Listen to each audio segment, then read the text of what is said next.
So, ayan guys, ayan dyan. For today's video guys, magluluto tayo ng adobo. So, ayan na nga, binayat-gayat na natin ang ating, nag-prepare po tayo ng mga sibuyas, bawang, at saka yung ating nakma.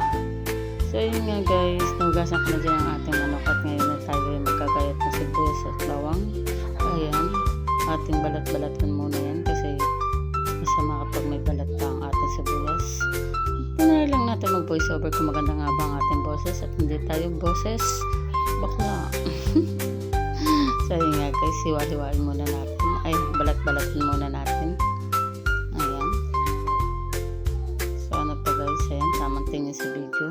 Ayan, okay, fast forward na nga guys. Ayan, natin gagayatin na at tatanggal na natin ang mga balat ng ating mga sibuyas at saka bawang. Kaya guys, baka hindi pa kayo marunong magluto ng adobo, ako na mag-tutor sa inyo. Haha. Kaya nga, tinawag pa ako ng kapatid ko. Ayan, mag-uutay na tayo mag-gisa. Mag-gisa na muna natin ang mga sibuyas at bawang. Ayan, pa-flex-flex pa ng tiyan ang buntis. So sa di pa nakakalong guys, ako ay buntis. Magsi 6 months na ngayong February. Kaya todo ka ba ang buntis? Pero sana naman Lord ay maging okay ang ating panganak. Kaya nilagay na natin ang ating mga bawang. Yan. Tapos sisunod po natin diyan ang ating sibuyas. Lagi naman mag-asawa yung dalawang yan. Pero mas prepare ko pa rin ang sibuyas. Mawala na ako ng bawang, wag lang ang sibuyas sa pag-isa. So yan guys, mekos-mekos lang natin yan. Mekos hanggang sa mag-isa. O, diba? Ganyan lang po ang pagluluto ng adobo. Hindi mo kailangan ng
lalagyan naman natin ng ano bang tawag dyan? Toyo.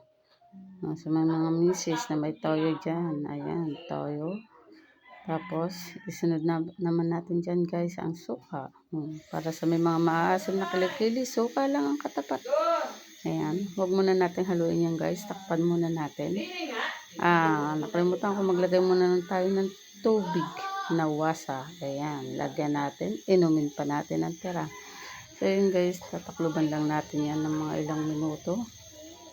Tatakpan natin ng ilang minuto. Yan, tatakpan natin.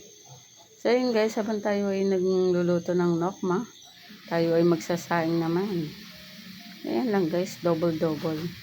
Yari pag ang gasulan nawalan, tatawag na naman tayo ng TFC. Ayan, kumukulo-kulo ng ating adobo. Tikman muna natin. Ayan na rin lang guys.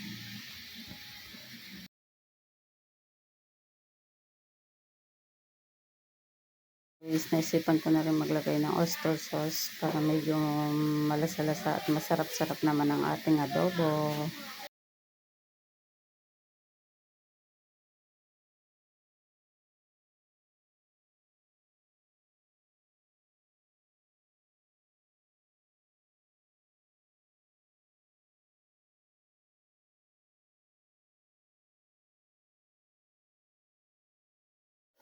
So yun nga guys, ito na ang ating finished product. O diba may maulam na ngayon.